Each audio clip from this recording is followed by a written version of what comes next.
नमस्कार रसिक श्रोते हो. शब्दनिशा मराठी ऑडिओमध्ये तुमचं मनापासून खूप स्वागत. मी घेऊन आले तुमच्यासाठी तुही रे मितवाचा पुढील भाग म्हणजेच भाग 2. तुम्ही कथा ऐकायला उत्सुक असालच याची खात्रीच आहे, कारण कथेच्या पहिल्या भागाला तुम्ही खूप छान प्रतिसाद दिला आहात. त्याबद्दल खरंच धन्यवाद. आपण कथेला सुरुवात करूया. थोड्याच वेळात मनूला तिच्या गावात सोडून समीर परत आला. त्याला आज खूप आनंद झाला होता. असेच 3 महिने सरत आले होते. त्यांची मैत्री दिवसेंदिवस बहरत होती. समीर आणि मनस्विनी आता दररोजच भेटत असत. मनूही काही ना काही निमित्त काढून समीरला भेटायचा चान्स सोडत नसे. समीर मनूसोबत असताना अगदी नेहमीच खुश असायचा. परंतु त्याच्या अंतर्मनातून तो काहीतरी नक्की लपवतो आहे, किंवा असं काहीतरी आहे जे त्याला आतल्या आत खात आहे. तो आतल्या आत त्यामुळेच खंगत आहे. आणि त्याचं हे हसणारं हसू जणू परिधान केलेला मुखवटा आहे, असंच नेहमी मनूला वाटत असे. तिला आता त्याच्याबद्दल भरपूर काही जाणून घ्यायचे होते. कारणही अगदी तसेच होते. कारण आता समीर नेहमीच मनूच्या स्वप्नात, भासात आणि विचारातही बसला होता. श्वासातही तोच होता. परंतु हे आपलं अल्लड वय नक्कीच प्रेम की आकर्षण हेच तिला कळत नव्हतं. तिने ह्यासाठी थोडा वेळ घ्यावा असंच ठरवलं. नाहीतर तिला आता थोडाफार समीरचा स्वभाव माहिती पडलाच होता. तिला त्याला दुखावून काहीच करायचं नव्हतं. समीरबद्दल असलेली ओढ, जाणीव, उमळलेल्या भावना, संवेदना ह्या कळत नकळत तिला समाधान आणि आनंद देत होत्या. समीरसोबत असलो की आपण खूपच खुश असतो. आपल्याला साऱ्या जगाचा, अगदी स्वतःचाही विसर पडतो.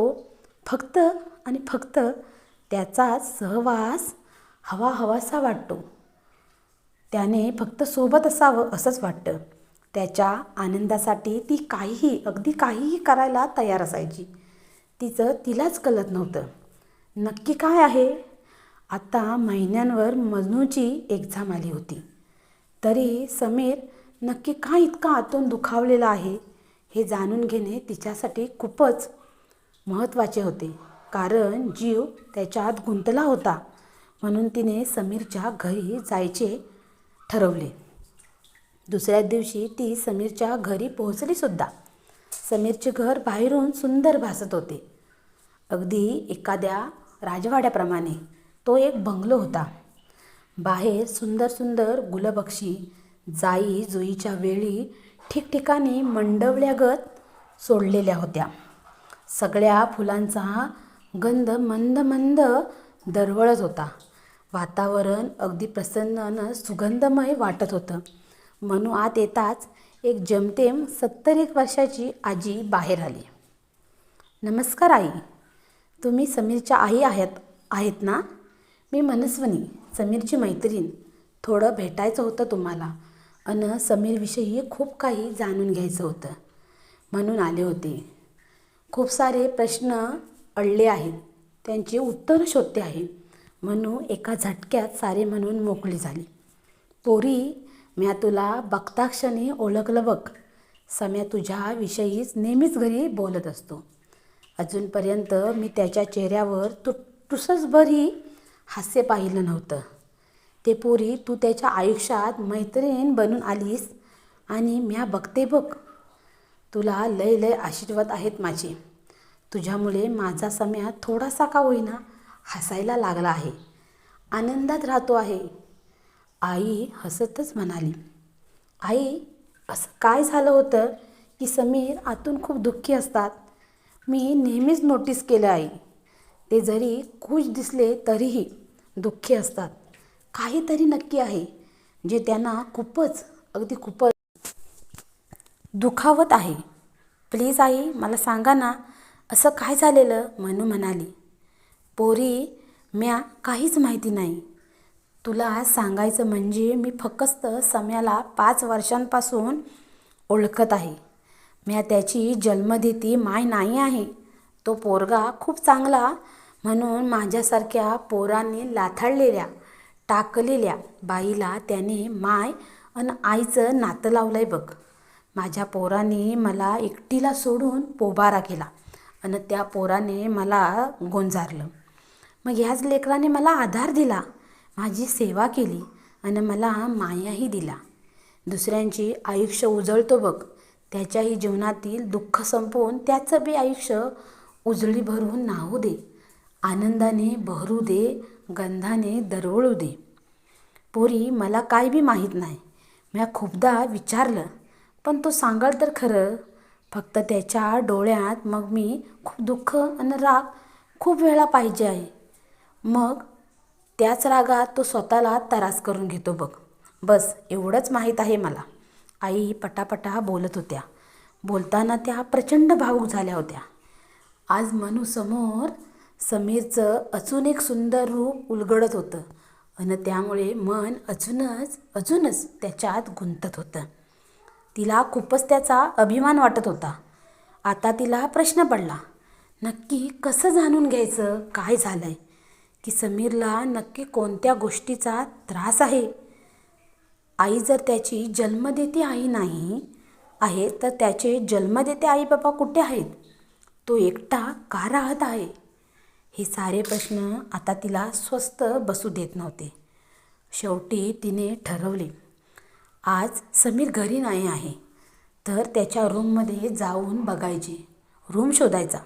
तिला फक्त त्याची काळजी होती. त्याची अवस्था तिच्यानं बघवत नव्हती. त्याला ती असा दुःखात कुढत बसलेला नाही पाहू शकत होती.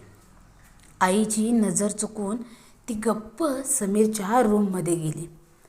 तिने पाहिलं, साऱ्या वस्तू जागच्या जागी होत्या, कुठेच पसारा दिसत नव्हता. अगदी नीटनेटकं. तिचं लक्ष भिंतीवर गेलं. तिथे तिचा आणि त्याचा एक मोठा फोटो लावलेला होता. तिने पूर्ण रूमचं निरीक्षण केलं. तिला त्या रूममध्ये फक्त आणि फक्त तिचे आणि त्याचे फोटो दिसले आणि त्यात एक फोटो होता तिचा, कदाचित ती 10वीला असतानाचा. तिला प्रश्न पडला, आपण तर समीरला फक्त आणि फक्त 3 महिन्यांपासून ओळखत आहोत, मग समीरकडे आपला इतका जुना म्हणजे 2 वर्षापूर्वीचा फोटो कसा आहे. म्हणजेच समीर मला पहिल्यापासून ओळखतो. मी 10वीला कदाचित असल्यापासून. माझे इतके फोटो ह्या रूममध्ये आहेत. म्हणजे समीर माझ्यावर प्रेम करतात. त्यांचाही जीव माझ्याप्रमाणेच माझ्यात गुंतलेला आहे. खरंच ते प्रेम करतात. म्हणून माझे इतके फोटो.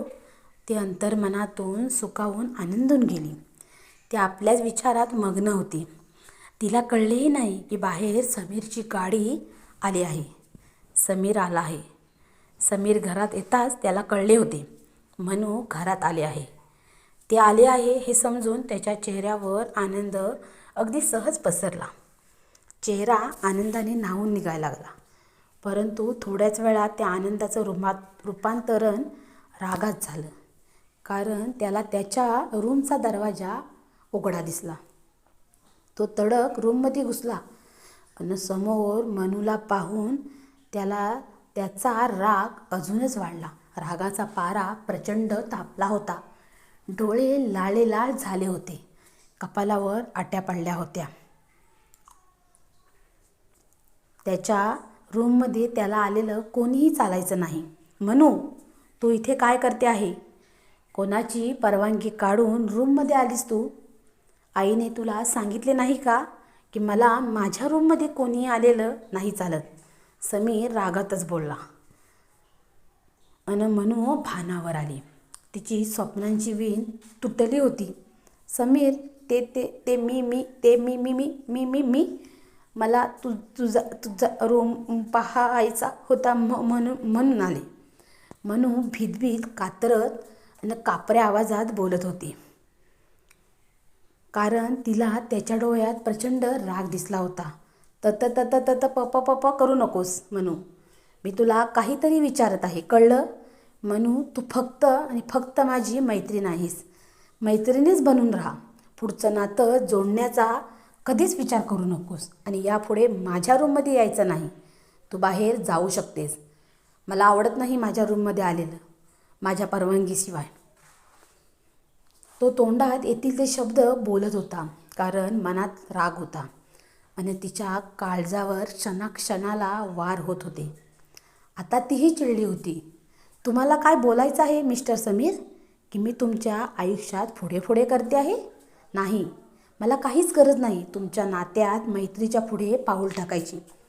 तुम्हाला काय वाटलं की तुमच्या रूममध्ये आले म्हणजे मी तुमची सहचारिणी बनण्याचा मार्ग शोधते आहे? कोणाच्या मनात काय आहे हे मी आज ह्या फोटोंवरून पाहिलं आहे. समीर, तुम्ही आणि मी फक्त मागील 3 महिन्यांपासून एकमेकांना ओळखत आहोत.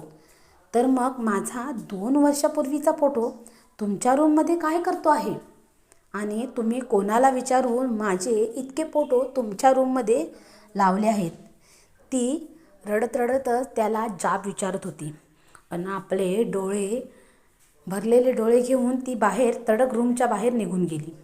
समीरही खूप टेन्शनमध्ये होता कारण आता मनूने तिचे सारे फोटो पाहिले होते आणि तिने जर माझी डायरी पाहिली असेल तर तिला सगळं कळलं तर काय होईल?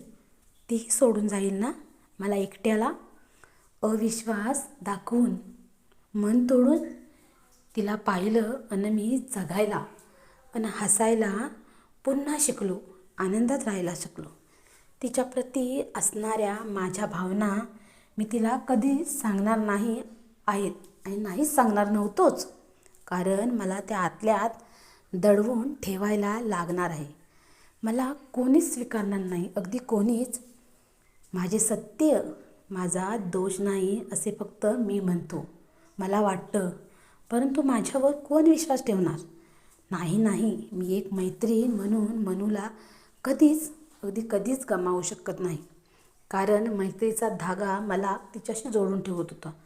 तो मनातल्या मनात बोलत होता. इकडे मनू तडक बाहेर पडली आणि चालायला लागली. ती भर बाजारपेठेत असताना ती आपल्याच तंद्रीत चालत होती. डोळ्यात असंख्य अश्रूंनी गर्दी केली होती. आज ती खूपच दुखावली गेली होती अंतर्मनातून. मनाला वेदना झाल्या होत्या, काळजाला चरे पडले होते.